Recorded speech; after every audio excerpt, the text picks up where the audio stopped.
I don't think he intends simply to give Russia a green light to act with impunity. He did allude in that conversation in the White House that, perhaps that could be a downside in all of this.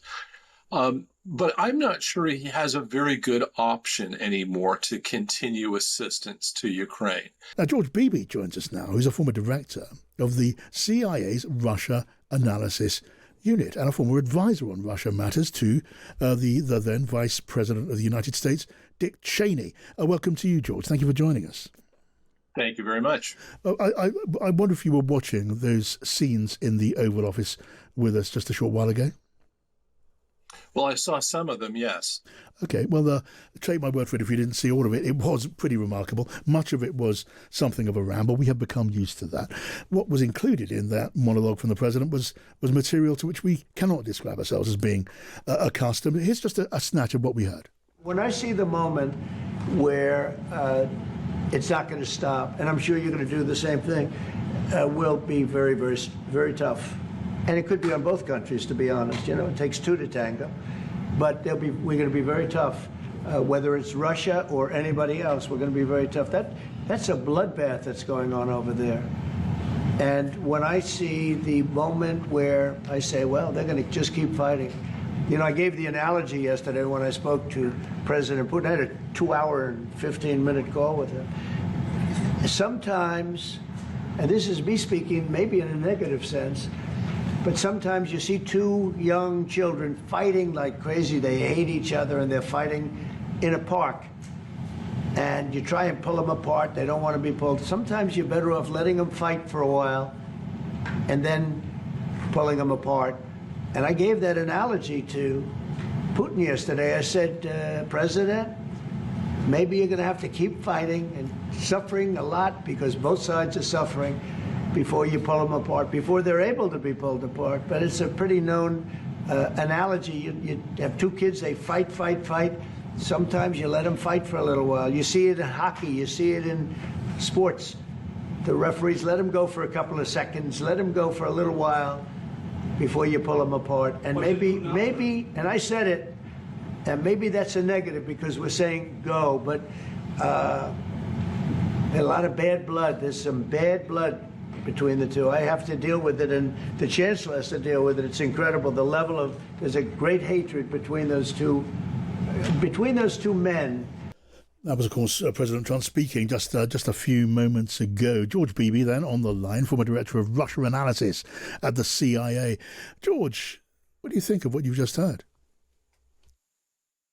Well, I think it has significance on several levels. I think the most important level of significance is that it is a signal that Trump is going to step away from active efforts to bring about a diplomatic settlement of the war in Ukraine. He has obviously assessed that the time is not right for a deal, so he's going to take a break.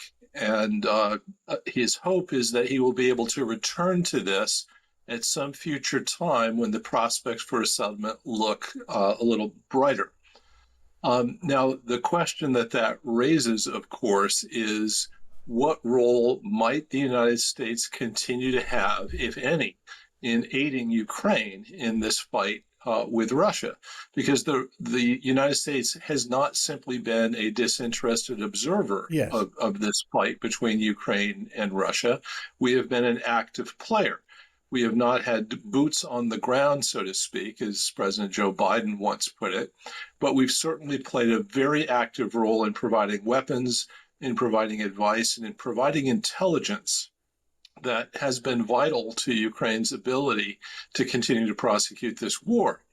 So this raises an immediate question. Are we going to continue to provide that kind of aid? Yes. And I think the intelligence aid is the single most critical part of all of this. Yes. That's not something that Europe can replicate.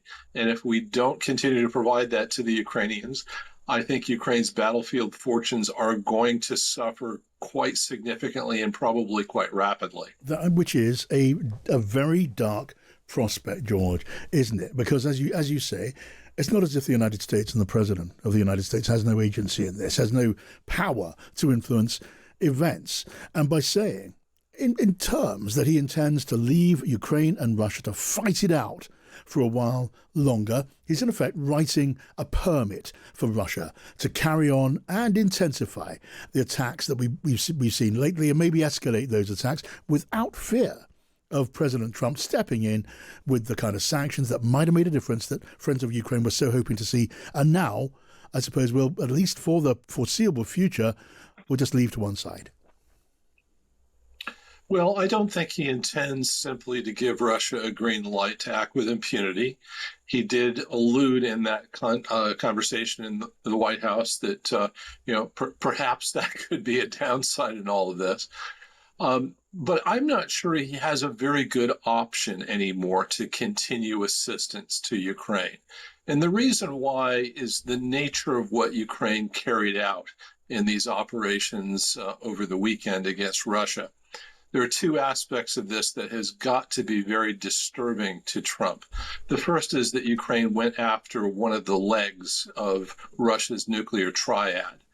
That, of course, poses a real danger of escalation, and it poses a real danger that the United States might get dragged into an escalatory cycle if the Russians perceive that we had any kind of a role in facilitating or green lighting those attacks on Russia's nuclear capability.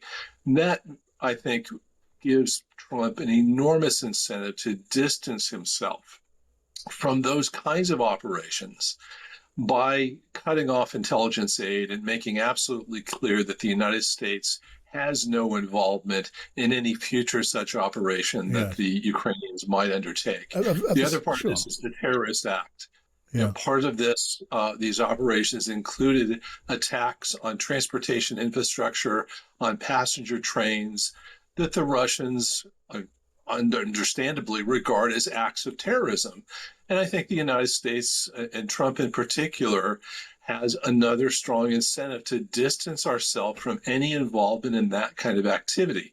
So I think the Ukrainians, while the operation was brilliantly conceived and very cleverly carried out, did, I believe, themselves a great disservice with the relationship with the United States, because I think they have incentivized the United States to step away not just from the peace process, but from active support to Ukraine itself. Is it not, George, and thank you for your views on this, but is it not unarguable that were the United States, if President Trump was to take the view that I don't want to be involved in escalation or the perception of escalation, and so I might even consider, again, for a second time, withdrawing American intelligence support for Ukraine, the real effect of that on the ground would be to very significantly weaken Ukraine and very significantly strengthen Vladimir Putin.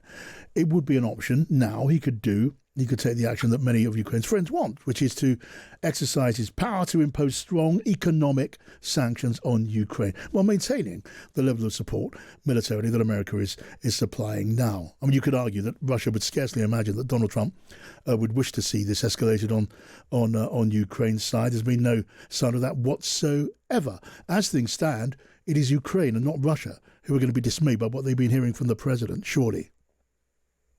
Well, I think that's right. I do think that the Ukrainians made an error in believing that they could pull something like this off without informing Trump and attempt to jam him toward deepening support for Ukraine and imposing tougher sanctions on Russia. My guess is that Trump is not the kind of president that takes that kind of activity very lightly. I don't think he likes to be played, and I think he probably perceives that that's exactly what Ukraine did with this operation. Now, could Trump take action on economic sanctions? I don't think that's realistic in terms of any kind of impact that would have on Russia. The bill that's right now in the U.S. Senate, sponsored by Lindsey Graham and 79 other U.S. senators, attempts to impose secondary sanctions on customers of Russia and impose quite onerous sanctions on those that are buying Russian products of various kinds. And I think that would have an enormously counterproductive effect on America's relationship with countries like India, countries like Turkey, and with China. We're engaged right now in active negotiations with China to try to sort out this trade relationship. We've made some progress with India. All of that would be swept away by the kind of sanctions bill that Lindsey Graham is sponsoring. And I doubt it would have much of a dent on Russia, actually. Russia has shown a great deal of economic resilience, a great deal of ability to overcome these sorts of sanctions. I think the United States has, over the course of the last 3+ years, greatly overestimated the degree to which economic punishment can shape Russia's decisions on what it regards as critical national security matters. George Beebe, thank you so much for your thoughts. Thank you for joining us on the show this evening. That's George Beebe, former Russia analysis director of the CIA.